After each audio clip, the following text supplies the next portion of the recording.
Президент Садыр Жапаров бүгін Россия Федерациясының президентінің ел аралық маданий қызматташтық бойынша тайын өкілі КМШ-ға мүчө мамлекеттер аралық гуманитардық қызматташтық фондының башқармалығының тең төрағасы Михаил Швыдкой, Азербайжандың Россия Федерациясындағы толық жана ыйгарым укуктуу элчиси, мамлекеттер аралық гуманитардық қызматташтық фондының башқармалығының төрағасы Полат Бүлбүл оглу жана аткаруучу директор Анатолий Иксанов менен жолугушту.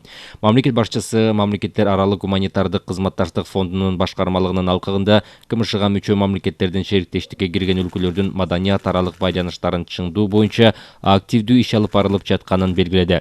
Президент Кыргызстандагы долбоорлорго фонд тарабынан дайыма колдоо көрсөтүлүп тургандыгы үчүн ыраазычылык билдирди.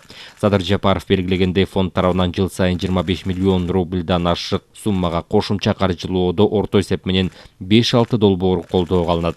Каракол шериктештиктин маданий борбору 2022 долбоору алдыда ишке ашуусу күтүлгөн ири долбоорлордон болуп саналат. Президент Михаил Швыдкойдун, Полат Бүлбүл оглунун жана Анатолий Иксановдун шериктеш өлкөлөр деңгээлиндеги маданий байланыштарды чыңдоого жана өнүктүрүүгө кошкон салымы өлчөмгүс экенин белгиледи.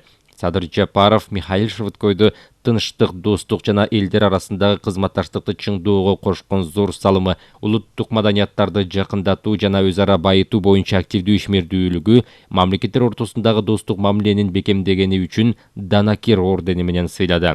Полат Бүлбүл оглуна элдер ортосундагы достук жана маданий гуманитардык байланыштарды өнүктүрүү ишиндеги жетишкендиктери, Кыргыз Республикасынын башка мамлекеттер менен ар тараптуу кызматташтыгын бекемдегени үчүн достук орденин тапшырды. Ал эми Анатолий Иксанов өлкөлөрдүн маданий гуманитардык жана руханий потенциалын көбөйтүүгө, мамлекеттер ортосундагы маданий гуманитардык байланыштарды бекемдөөгө кошкон салымы үчүн Кыргыз Республикасынын ардак грамотасы менен сыйланды.